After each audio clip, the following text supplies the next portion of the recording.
Assalamualaikum warahmatullahi wabarakatuh. Kembali lagi bersama saya Muhammad Najmud Dafiq di pembendaharaan kali ini di tugas nomor 5 dengan NIM C0E02001. Kita masuk kepada pembahasan APBN. Secara filosofi adalah perwujudan dari kedaulatan rakyat sehingga penetapan dilakukan setiap tahun dengan undang-undang. APBN pada dasarnya sebagai bentuk kepercayaan rakyat. Pengelolaan diharap dapat memenuhi syarat akuntabilitas, transparan, dan kewajaran. Hampir di semua negara berdasarkan hukum ketentuan mengenai anggaran belanja negara ditetapkan dalam konstitusi. Di Indonesia ketentuan mengenai APBN. Dalam penyusunan APBN terdapat tahapan dari proses perencanaan 6 sampai dengan pertanggungjawaban yang dikenal dengan siklus APBN. Siklus APBN meliputi terhadap APBN, pelaksanaan APBN, tahapan pengawasan APBN oleh instansi yang berwenang bertanggung jawab APBN. Pelaksanaan APBN secara khusus diatur dalam Undang-Undang Nomor 17 Tahun 2003 tentang Keuangan Negara dan Undang-Undang Nomor 1 Tahun 2004 Tahun Pembendaharaan Negara.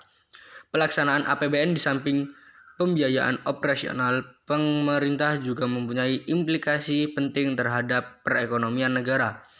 Mengingatkan fungsi APBN adalah sebagai sistem kebijakan fiskal negara. Kebijakan fiskal adalah kebijakan dalam penerimaan dan pengeluaran negara. Menurut Marie Muhammad, kebijakan fiskal sebenarnya merupakan kebijakan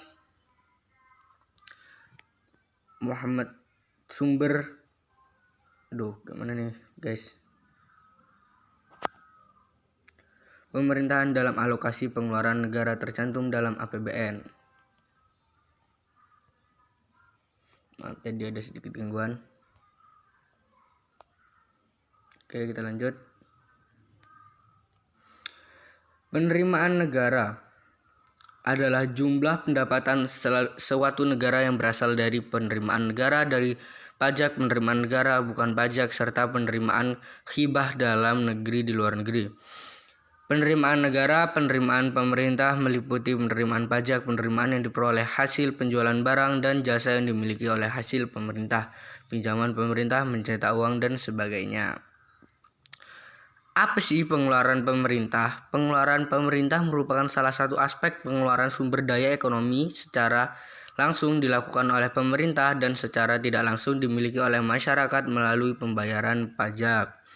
Jenis atau macam-macam pengeluaran negara terdapat dalam anggaran pendapatan dan belanja negara atau kita sebut APBN, yaitu terdiri dari belanja pemerintah pusat, transfer ke daerah, pembiayaan dalam daerah, dan pembiayaan luar negeri. Pembahasan anggaran pendapatan dan belanja APBN adalah rencana keuangan tahunan berisi daftar sistematika dan terperinci yang pengeluaran negara secara 1 tahun 1 Januari sampai dengan 31 Desember. APBN, pengelolaan APBN, penanggung jawab APBN setiap tahun ditetapkan dengan di undang-undang.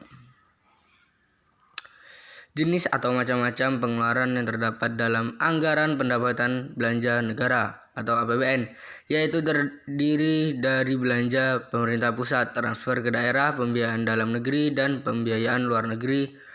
Pembahasan anggaran pendapatan atau APBN adalah rencana keuangan tahunan pemerintah dalam Indonesia dan Dewan Perwakilan Rakyat. APBN berisi daftar sistematika terperinci yang memuat rencana pemerintah dan pengeluaran negara selama 1 tahun. APBN, perubahan APBN, penangguhjawaban APBN setiap tahun ditetapkan dengan undang-undang. Belanja negara. Berdasarkan belanja negara dipengaruhi oleh beberapa faktor, antara lain 1. Asumsi dasar makroekonomi, 2. Kebutuhan penyelenggaraan negara, 3. Kebijakan pembangunan, 4. Resiko atau bencana alam, dampak krisis global. Yang kelima adalah kondisi dan kebijakan lain. Itu adalah contohnya berdasarkan subsidi energi pengaruh oleh asumsi ICP. Ya, yang terakhir yaitu pengeluaran adalah bersifat langsung dan bersifat pemindahan. Pengeluaran pemerintah dapat pengeluaran dan pada beberapa sektor, yaitu produksi, distribusi, konsumsi masyarakat, dan keseimbangan perekonomian. Penyebab peningkatan pengeluaran pemerintah ada dua, yaitu bentuk pembiayaan dan belanja pemerintah. Mungkin cukup sekian dari saya. Wabillahi taufik wal hidayah. Wassalamualaikum warahmatullahi wabarakatuh.